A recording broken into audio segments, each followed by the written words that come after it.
When I got to the office on Monday, Dan said, "Do you want to spend a couple days in Florida? Elliot Rogers seems to need some propping up, and that's with all the turmoil in the Dow Jones Index over the past couple months." Since Dan and I owned our firm, we usually didn't travel to visit clients anymore, which is what young, energetic subordinates are for. But Elliot Rogers and his wife had been with us for more than 15 years and had about $100 million invested, so they were getting special attention. I don't mind. In fact, it's a pretty good time. Both kids are in college now, and Carrie is off to visit a friend in Nashville for a week. So of course I'm going to go comfort him. A plus for me was seeing my Uncle Tony. Now almost 80, he lived right on a scenic river an hour north of Miami, and he was a charismatic personality in spite of his age. I went home and packed my suitcase for a couple days and headed to the airport. At 3:30, we sat with Tony on the balcony of his apartment, drinking Sam Adams and listening to the same old stories I'd loved since I was a kid. Every time a boat passed, he would stop talking and pick up his binoculars. "Are you going to finish this story or not, Tony? So the bartender's going to score on you." He smirked, not taking the binoculars from his eyes. "Wait a minute, young man. A man my age doesn't see that many bare breasts." He handed me the binoculars, and to my amazement, I saw 3 teenage girls and a guy waving from a small sailboat. The girls were all smiling and topless. Tony took the binoculars back. "See what I mean?" He hummed contentedly. We shared family stories and managed a couple more beers before I started thinking about dinner. A couple of steaks at Tony's favorite joint around the corner. He picked up the binoculars again, looked at the pale blue motorboat, focused intently, and just stared. Then he said, "Holy shit," and handed me the binoculars. It was a vessel about 35 feet long called My Blue Angel, floating gently downstream. There was a stocky, short-haired guy about 30 or so lying on his back on cushions in the cockpit, and a beautiful brunette, obviously somewhat older, was having it, bouncing vigorously. She had a large tattoo of a Chinese character on her right shoulder. You may ask why I bothered to notice the name of the boat, or the tattoo on the naked woman. Easy enough to explain. It was my wife, Carrie. Without saying a word, I handed the binoculars back to my uncle and listened to his cursory commentary until the couple was out of sight around the corner. When they disappeared, he put the glasses down and said, "Man, was that a sight to behold?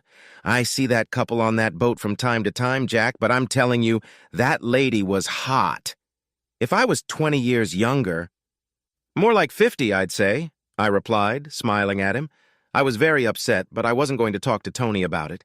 We went out for steaks, after which I dragged Tony home and he fell asleep. At 9:30, I was in my hotel room. I had a lot to think about. You might think I was wiped out, but I wasn't. Carrie and I had been married for about 12 years. She was a great stepmother to my 2 children. My first wife was killed in a railroad accident, and a very good wife to me. I loved and appreciated her, and I knew she loved me. Yet somehow I wasn't so shocked that she wasn't sleeping with me. Carrie had always been impulsive. She couldn't do one thing for too long. She'd had 5 different jobs during our marriage, had several hobbies, from knitting to country dancing to horseback riding, and just never wanted to sit still. Carrie and I had a sex life that I enjoyed. She was certainly as interested in sex as I was. Sometimes we had gentle, even routine sex like older and married people, but other times she had me down to my livers. In fact, I figured one of her favorite positions for hardcore sex was on top of me, just like she was riding that guy on the boat. Carrie had tried several times to get me to fuck her in public. We tried the park bench and the back seat of my car a couple times, but I drew the line too far. I just really didn't want to see my name in the papers. To put it bluntly, I wasn't crushed. I was angry and hurt, but I didn't expect my marriage to necessarily fall apart because of it. I didn't think Carrie meant to humiliate me. She didn't know where Uncle Tony lived, and she certainly had no idea that I would be looking at the river that day. But 2 things were perfectly clear to me. I was going to find out a lot more about what was going on, and I was going to sleep with Stephanie Prince. Heck, I called Marjorie Bales in Nashville, where Carrie was supposedly spending the week. She seemed surprised to hear from me, and a little wary. "Sorry to bother you, Marjorie, but Carrie's cell phone doesn't seem to be working and I can't get through. Would you mind inviting her in for a moment?" Oh, I'm sorry, Jack. She's in the shower. Can I have her call you back? We finished talking on the phone, and I smiled to myself. As I expected, Marjorie had her old friends back. I wondered how many of Carrie's previous trips to Nashville had actually been vacations with one buddy or another. Carrie called me on my cell phone about 45 minutes later. A pretty long shower. And we had a friendly chat. I told her I was on my way to visit a client, but didn't mention where I was. Before we hung up, she said she loved me and missed me and would see me on Saturday. The thing is, I believed her. She loved me. I didn't think it was a matter of trying to one-up or thwart me. I assumed my impulsive wife was just not cut out for monogamy. The morning after my meeting with Elliot Rogers, I spent half an hour with Thomas Giardino, a private investigator. I told him all about the guy with the short haircut in the yacht. My Blue Angel, let him hand him a picture of my wife, and left him a sizable check. No need to intrude, and I don't need compromising photos. Just gently find out what the deal is. Did she stay with him, or was it a chance encounter? Who is this guy? Where is he from, and what does he do for a living? I want to try to find out how they met and how long they've been doing this. Before I got on the plane back to Charlotte, I called Stephanie Prince. Hi, this is the man of your dreams. Are you free for dinner tonight? Yeah, I'm serious. Carrie's out of town, and I want to take you out for wine and dinner. How do you like the fig tree? Terrific. I'll pick you up at 8 o'clock. And listen, wear something that honors that beautiful body. I want every man in the restaurant tonight to hate me. I laughed and hung up. I then called the fig tree and made a reservation. Stephanie Prince was a tall, very hot, red-headed woman of about 32 who lived 3 blocks from me and Carrie. She sold real estate, knew almost everyone in town, dated a lot, and for some unknown reason, I was attracted to her even though I was a pretty average guy of 41. And 3 or 4 years ago, after we met at a few neighborhood parties, she seriously surprised me. We were having a casual lunch downtown, and she asked, "Do me a favor, Jack?" "Sure, what do you want?" "I've been in one hell of a drought lately. Can you take a break this afternoon for a couple hours and blow my mind?" When I finished lifting my jaw off the table, we talked about it.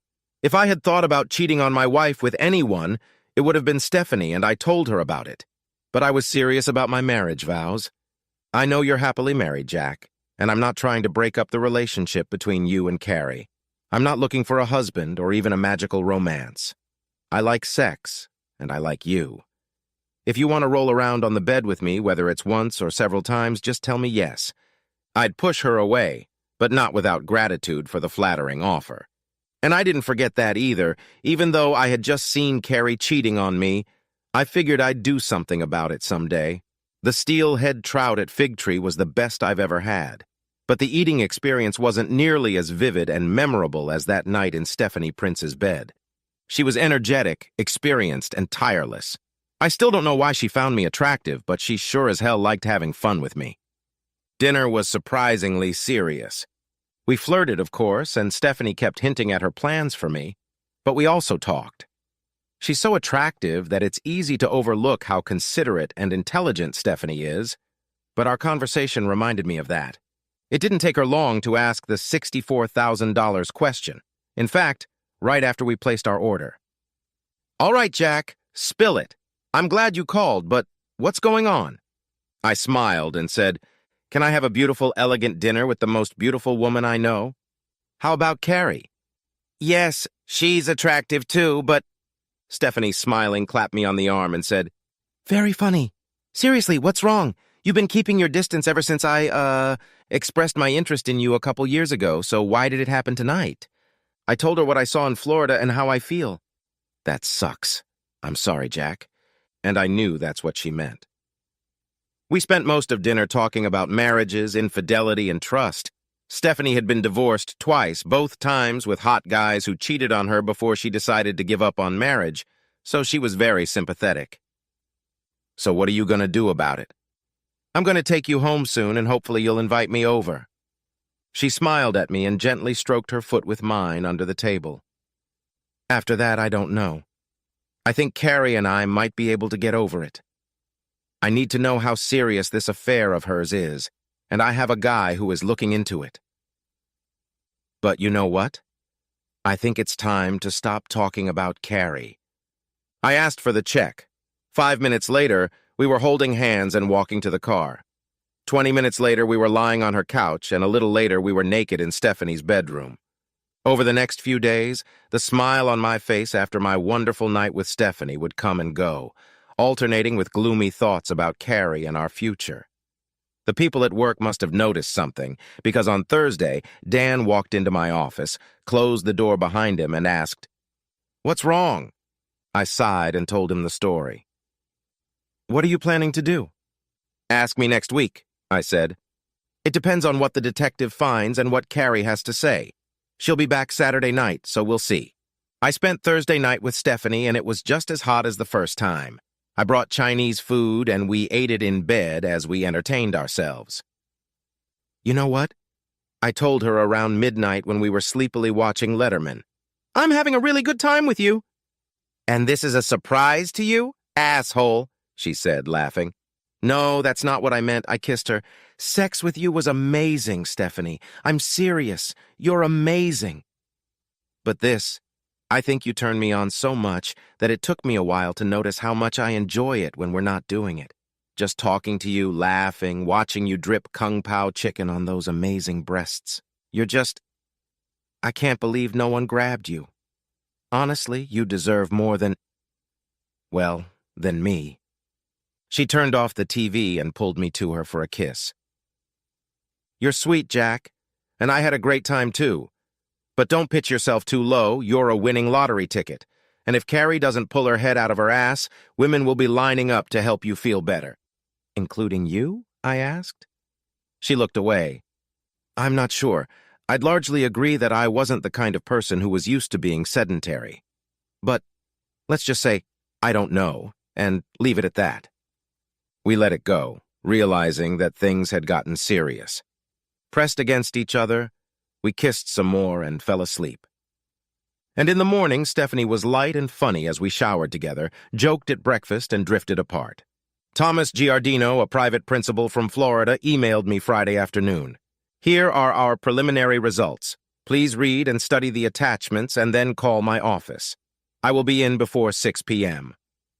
I read the report, looked at a half-dozen photos, then called Giardino and talked to him for about 20 minutes. The owner of the Blue Angel was a 34-year-old guy named Roger Dion. He was vice president of sales for a medical supply company and, according to his neighbors, something of a male dog. He almost always had a woman at his house, splashing in the pool, sunbathing on the patio, or even moaning and screaming in his bedroom. And the women never stayed that long. Dion was obviously more interested in the girl variety. The PI photos included several shots of Carrie and Dion lying by the pool together, getting out of a BMW in the driveway, and in one they were together at a table in the back of the house. There was no sex in them, although it was obvious she stayed with him. Several people in Dion's neighborhood recognized Carrie from the photo I provided, but no one could recall seeing her before the current week. So, what can I conclude? First, Dion was probably a casual sex buddy for Carrie, or at least a recent acquisition of hers. They probably met through work, as Carrie was in procurement for a hospital in Charlotte, and she dealt with medical supply companies and their executives all the time. It was hard to say if she might be planning to see him again after this week, but he didn't seem to be a second husband to her. Since Carrie had gone to visit her friend Marjorie about once a year for the past few years, it was likely that old Roger was just my wife's latest affair, not her only one. She was obviously very careful about her outings, as I would have had no idea what she was up to were it not for coincidence, and Uncle Tony's binoculars. I was left with a few questions, but not many. In fact, only the biggest one is, what was I going to do with it? "Baby, I missed you." Carrie kissed me carelessly and hugged me tightly. I kissed her back, then picked up her suitcase and we headed to the airport parking lot, and she grabbed my hand tightly. "I hope you have a bottle of champagne for us." Since Carrie and I traveled occasionally for work, or in her case, to visit her friend Marjorie in Nashville, we had gotten into the habit of celebrating our reunions together with champagne in bed, followed by sex. Tonight was no exception. She took a quick shower while I unloaded her bags and got the champagne, and we spent the next couple hours playing in bed. She seemed as happy and excited as ever. It was different for me. Fun, physically satisfying, but a little empty. When we were done, she snuggled up to me, kissed my neck, said, "Thanks, baby. Love you," and fell asleep a few minutes later. When Carrie walked into the kitchen on Sunday morning in her robe and with a sleepy smile, I had already made coffee and was just serving scrambled eggs and toast. She hugged me, smiling, then accepted a cup of coffee. We ate in silence, Carrie looking at me affectionately, squeezing my hand every now and then, and I just sat and watched. After the second cup, when she started to perk up, Carrie said, "Last night wasn't bad, baby. The best thing after a separation is always coming back and reminding me of what I missed." She smiled affectionately at me. I liked it, but that didn't stop me from saying what I was waiting to say. "Do you think I should have used condoms, Carrie? I mean, since you're sleeping with Roger Dion, do you think we're safe?" A smile froze on her face. "Jack, What did you say?" I waited, allowing the silence to come. Her face turned really pale and she couldn't hold my gaze. "Roger," I said. "The guy from Florida with the boat." "Don't play dumb, honey. It doesn't suit you."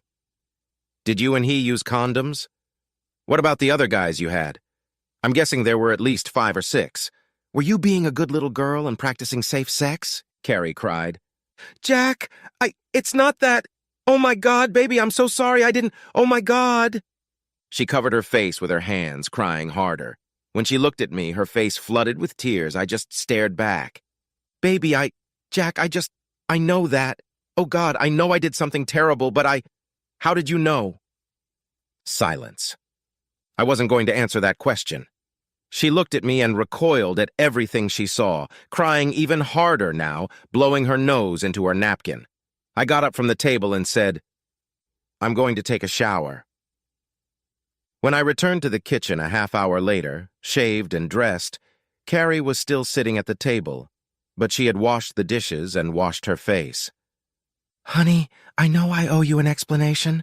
I know I screwed up and I love you so much, I just can't—" "I'm sorry, Carrie, not now. I have to be at Stephanie Prince's house.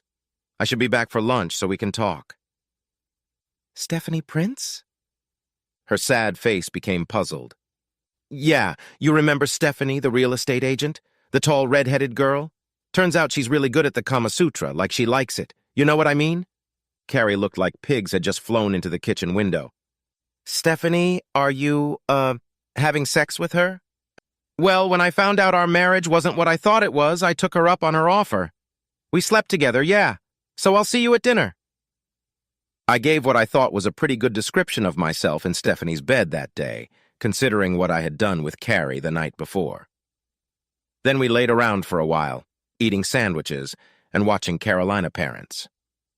Around 6, I got up to take a shower, enjoying the sound from Stephanie's bedroom yelling at the judges to raise the fucking flag every now and then. "Willie?" When I got out, she said, "Do you want to stay for dinner? We could get Chinese food again, or pizza or something." I smiled. "I'm sorry, but I can't tonight. I told Carrie I'd be home for dinner." Stephanie sat up abruptly, giving me a great view of her beautiful breasts. "What the hell? You mean she's back and you're here? Does she know?" "Yeah, she flew home last night. I hit her this morning. I mean, with the story about her boyfriend. And she knows exactly where I am, although I don't think she likes it very much." A smile slowly appeared on Stephanie's face. "You're one tough son of a bitch, aren't you?" She climbed out of bed, pulled on a nightie, and came over to hug me. "So what does that mean? Shall we talk about us?" I looked at her and said, "I honestly don't know. There aren't really many alternatives, and I'll find out after tonight. I could get a divorce, in which case you're number 1 on my to-do list. Or I suppose Carrie and I could agree to an open marriage, given what she's been doing. In which case, see above. Or maybe we'll work it out and go back to where I thought we were all along." Stephanie stroked my shoulders, looking at me thoughtfully. "I like you a lot, Jack. In fact, in bed and out of the house. But I don't think I should be anywhere in your marriage. That's not what I had in mind when we started playing." I kissed her, I realize. First things first, and that goes for Carrie. After that, we'll see. But I certainly wouldn't mind what we do, Steph. Taking her by surprise, I grabbed her ass and lifted her into my arms. Squealing, she wrapped her legs around my waist and, giggling, wrapped her arms around me as I kissed her again. It wasn't easy, but it was worth it. When I entered the house, there was music playing softly, Vivaldi or something like that. I looked into the dining room and saw the table set for two, with placemats, pretty napkins, and 2 tall candles. Before I could find Carrie, she came in from the kitchen with fried chicken in a large pan. She wore one of her beautiful dresses, much prettier than usual for a quiet weekend dinner at home. "There you are," she said in a voice full of forced cheer. "Dinner's just been made, so sit down." Moments later, she returned from the kitchen with 2 more dishes, pilaf and spinach. When I sat down, she pulled a bottle of good white wine, which we both like, out of the fridge and poured us each a glass. "This looks delicious, Carrie." We silently greeted each other with the wine, and without speaking, we ate dinner.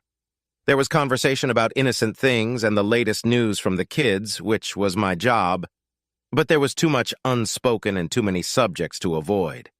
It was tense, and she clearly liked it a lot less than I did. When she cleared the table and pulled out a beautiful apple pie, it suddenly became clear to me. All day, actually all week, thoughts had been swirling around in my head. Could my marriage be saved? Did I want to save it? Would I ever live as well as a single guy again? Was a future with Stephanie possible? And I realized that, at least at that very moment, everything depended on what Carrie had to say, on what her story would be and how she would tell it. "So, Carrie, are we getting there? What's the first thing? Should we talk about my day with Stephanie or your week with Roger Dion? Which one of us is having better sex? How many other lovers or buddies or whatever you call them have you spread your legs for? Are we going to have an open marriage or no marriage at all? Where would you like to start?" I caught her off guard. She looked at me with a pale face and open mouth. Then she cried softly, "Jack, I'm a terrible person." She spoke softly, tears streaming down her face and onto the table. "I'm selfish, I'm immature, I'm a liar and a cheat." She looked at me. "You know that before you, I never even had a relationship that lasted a year. I was always, I don't know, restless and moody and afraid of closed objects, always dissatisfied with what I had, and when we, met, when we fell in love, and you asked me to marry you, I was so happy, so glad. After all, now I've found the right guy and I'll love him to death forever. No more worrying about what else or who else was out there. Just one man who made me so happy." Now I was the one who was surprised. No evasion, no attempt to downplay what she had done, even though I didn't know it all yet. I wasn't expecting it. And I was. I mean, happy. With you, with us, even with being a stepmom to the kids. I can't tell you how happy I feel when I think about it, but it hasn't stopped me from being a selfish, fucking cheating bitch. And I know I fucked it up, and I don't even know what. At this point, she was completely lost, sobbing convulsively, covering her face with her hands. I waited for her to scream. Part of me wanted to comfort her, to hug her, but more than that, I wanted her to feel what she felt. Alone, guilty, scared. She made me feel like shit, and I wanted her to feel like shit. Not so honorable, I guess, but can you blame me? After a few minutes, she calmed down and took a breath. "Why don't you wash up and we'll sit on the deck to talk?" When we sat down, I said, "Do you have any idea what's going to happen now?" She shook her head, shocked, and I said, "Actually, so do I. But we'll start by you telling me about it. No gruesome details, just who, how much, where, and when. And God damn it, Carrie, if you lie to me even once, even about something small, I'm going to throw your fucking ass out of this house." Okay, no lies. There were 3 of them. A one-night stand 5 years ago when she'd been visiting Margie and they'd gone dancing at a Nashville club. They both picked up guys and took them to Margie's house for the night. Then, for 3 years, nothing. Carrie was shocked at herself, terrified of what she had done. But the fear apparently didn't last long. She did it again, got picked up at a bar while visiting Margie, and spent the night in this guy's hotel room. He was a married businessman from Los Angeles. After that, according to Carrie, She stopped being so afraid. She felt bad and swore to herself she would never do it again, but she wasn't that scared.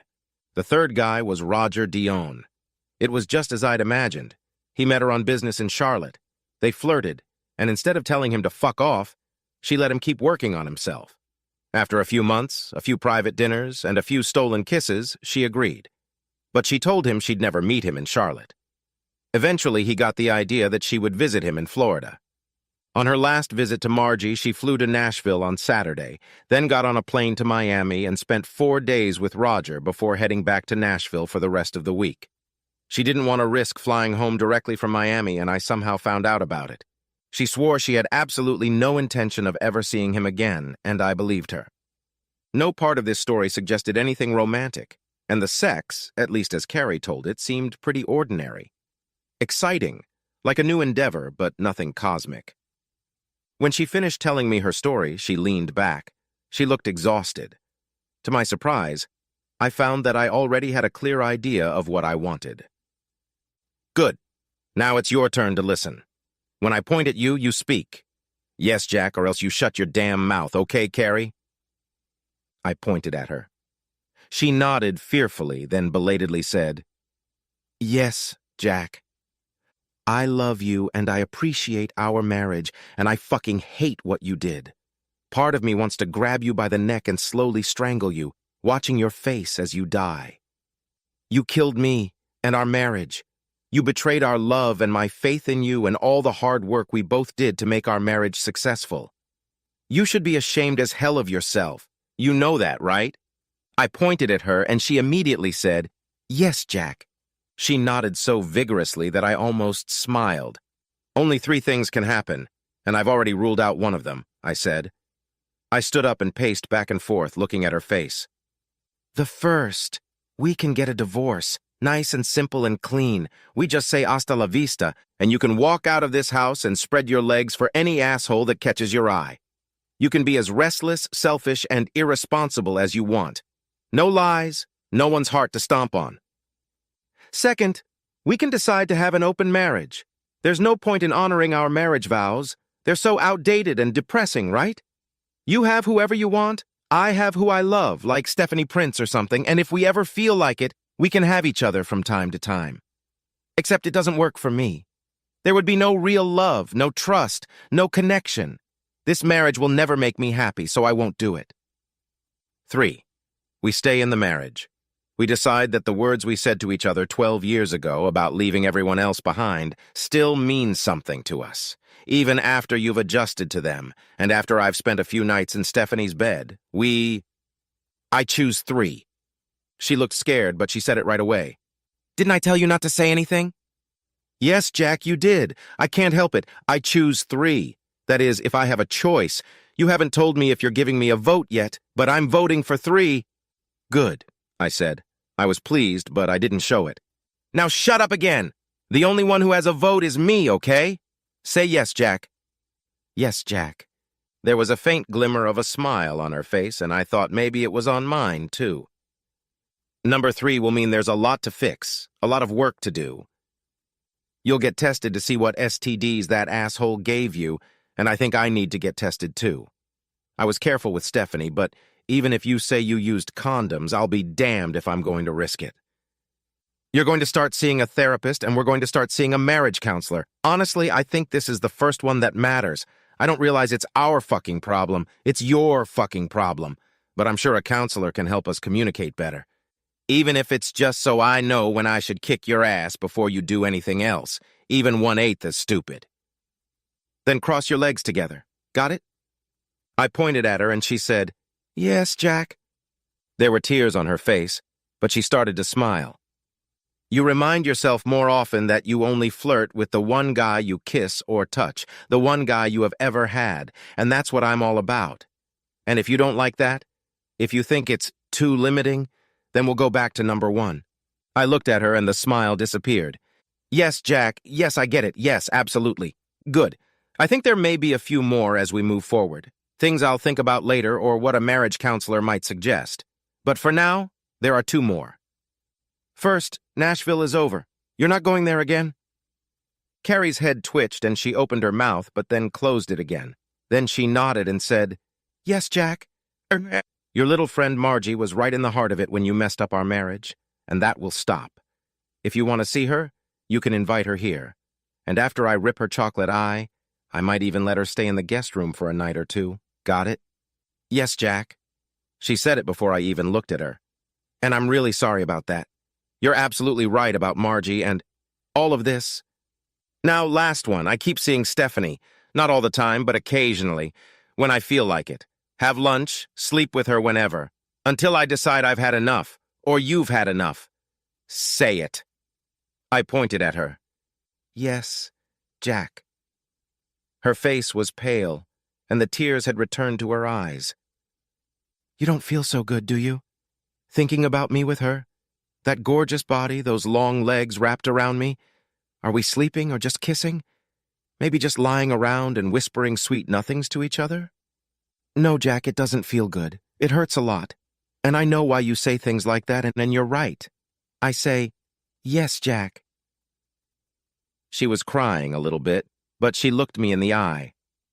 "And I'm so sorry for being a selfish bitch and for hurting you so much." She broke into sobs again, and this time I went over and hugged her, still angry but loving warmth and gentleness to me. She held me tight, crying, and finally she said, "You have not yet told me your vote, but mine is still in favor of 3, with all your conditions." "Okay. Number 3. Carrie was asleep next to me, snoring softly. I was still awake, brooding, but feeling good. I was surprisingly optimistic about my marriage. Perhaps part of it was just a certain degree of maturity. At 41, my response to her infidelity was more than just the blind rage I might have felt at 25. As I told you in the beginning, I know that Carrie loves me. She's confused, but she loves me. So if we can do something about the confused part, maybe we will. I didn't think I'd be dating Stephanie for very long. The sex was great and I liked her a lot, but I couldn't see how it would do anything but interfere with trying to repair my marriage to Carrie. Still, just the possibility seemed like a good lever in my pocket, and I really enjoyed licking the gung-pao chicken off her breasts.